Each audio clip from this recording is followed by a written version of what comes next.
Hagenauer. I'm from Community Baptist, and I will be preaching on love.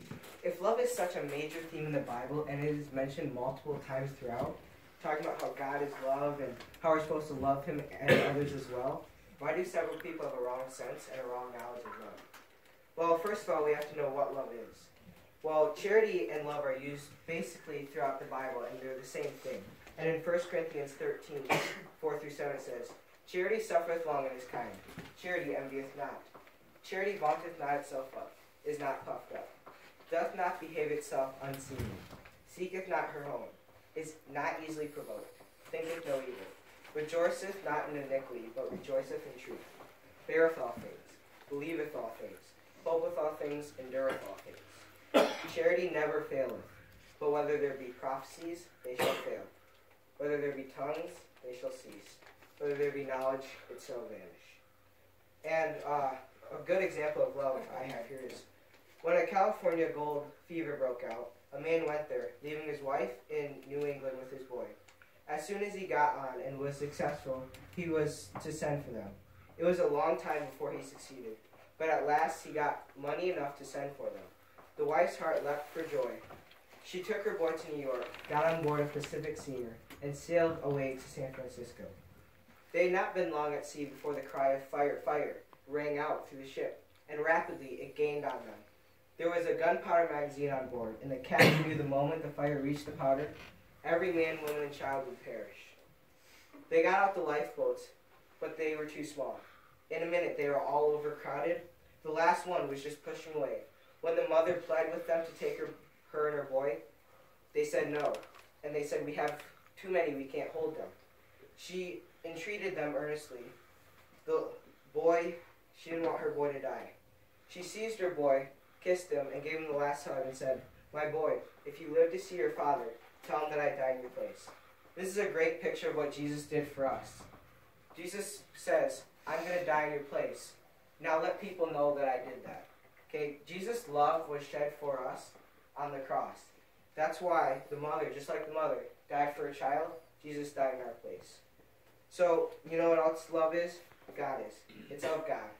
In 1 John 4, 7 through 10, it says, Beloved, let us love one another, for love is of God. And everyone that loveth is born of God, and knoweth God. He that loveth knoweth not God, for God is love. In this was manifested the love of God toward us, because that God sent his only begotten Son into the world, that we might live through him. Herein is love, not that we loved God, but that he loved us, and sent his Son to be the propitiation for our sins. He sent his Son to take our place, to die on the cross, so we didn't have to suffer. In Ephesians 5, 1 through 2 it says, Be ye therefore followers of God as dear children, and walk in love, as Christ also hath loved us, and hath given himself for us an offering and a sacrifice to God, for a sweet-smelling savor. Now, one thing that love does is love disciplines. I grew up with my parents telling me that, well, if I didn't love you, I wouldn't discipline you. And that is what God is saying. God loves us, and he disciplines us. He wants the best for our lives, and his will, if we live in his will, he'll do his best to correct us all the time. Love is, we need to be loving the good. Amos 5:15 says, Hate the evil and love the good, and establish judgment in the gate. It may be that the Lord God of hosts will be gracious unto the remnant of Joseph. And in Romans 12:9 it says, Let love be without dissimulation. Abhor that which is evil and cleave to that which is good. Love should not be without trickery or deceit. That's what dissimulation means.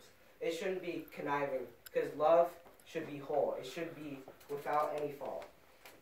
Now, love has a specific time and a specific reason.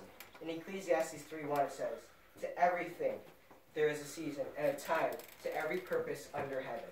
And then Ecclesiastes 3:8 says, A time to love and a time to hate, a time of war and a time of peace. There's a time for everything, and there's a time for love as well. Also, we need to know that we are to love God. Loving God must be first priority in all of our lives. We should be striving to love God more every day. 1 John 4:19 says, We love him because he first loved us. God cared about us and loved us enough that he sent his Son to die for us. Deuteronomy 6:5 it says, And thou shalt love the Lord thy God with all thy heart, with all thy soul, and with all thy mind. Jesus tells us we're supposed to give everything we have into loving him, because he gave everything he had, his only begotten Son, to die on the cross for us. Matthew 22:36-40. Here Jesus is quoting the Old Testament in Deuteronomy 6. It says, Master, which is the great commandment in the law? Jesus said unto him, Thou shalt love the Lord thy God with all thy heart, with all thy soul, with all thy mind. This is the first and greatest commandment. Jesus is saying here, this should be number one in our lives. Loving God should be our first priority. And he continues on to say, the second is like unto it. Thou shalt love thy neighbor as thyself. On these two commandments hang all the law and the prophets. Which brings me to our next point. We are to know that we need to be loving each other. Romans 13:10 says, Love worketh no ill to his neighbor. Therefore, love is the fulfilling of the law. Love does not want to see someone harmed. Love does not want to see someone fall. Love builds. Love holds each other together. John 15:12 said, This is my commandment, that ye love one another as I have loved you. Here, Jesus is stressing to us, I cared enough to love you. Now, why don't you care enough to love me and others around you? Your neighbor isn't just the person you live next to. Your neighbor is everyone around you.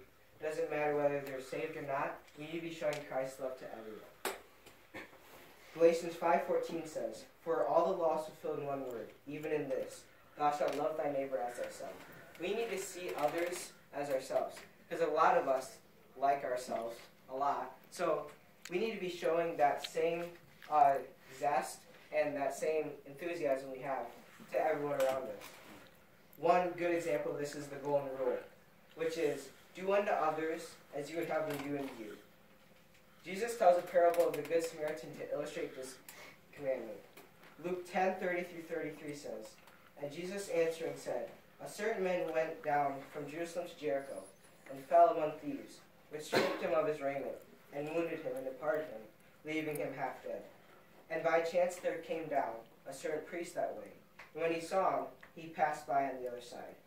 And likewise the Levite, when he was at the same place, came and looked on him, and passed by on the other side. But a certain Samaritan, as he journeyed, came where he was, and when he saw him, he had compassion on him.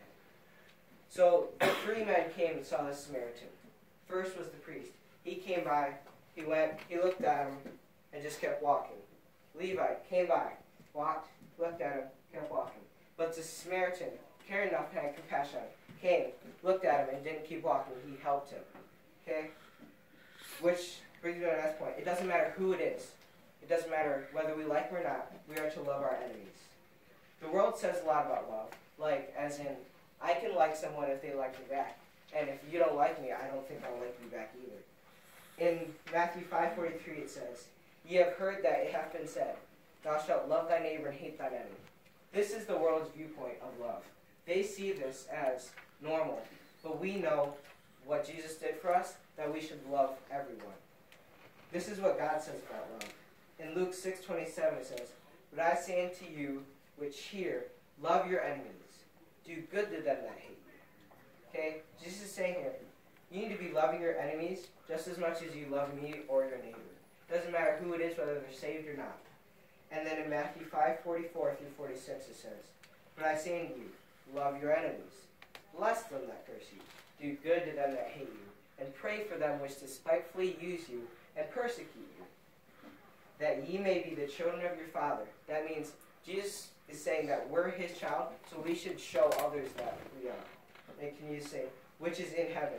For he maketh the sun to rise on the evil and on the good, and setteth rain on the just and the unjust.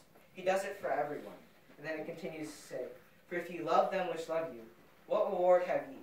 Do ye not even the publicans the same? Now you can substitute publicans for do not unsaved people do the same. Does not the world do the same? If you're doing the same as them, they won't see a difference in you. Because the world does this. They love them which love them. And if you just love those who love you and not everyone around you, they don't see Christ love you. They just see a normal person doing normal things. If we show Christ's love every day, they'll see this. Now, in conclusion, what can we learn? Well, now that you know what love is, and that you know that God is love, and that loving God should be first priority in our lives, and that we need to love one another so that others can see Christ in us, is so critical. For the saved friend, knowing these things will help you in your everyday life. Knowing these things will help you to live and strive to be more like Christ.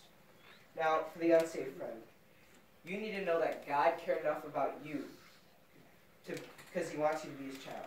God loves you. In John 3:16 it says, "For God so loved the world." That means the entire world. That doesn't single out anyone. It means every single one of you. So loved the world that he gave his only begotten Son. God gave up everything because he cared and loved you enough. That he gave his only begotten Son, that whosoever, that means anyone, believeth in him should not perish but have everlasting life. He wants you to live with him for eternity. He wants you to be his child. And in John 3:1 it says, "Behold, what manner of love hath the Father bestowed upon us." They're saying, we can't fathom the amount of love he showed to us.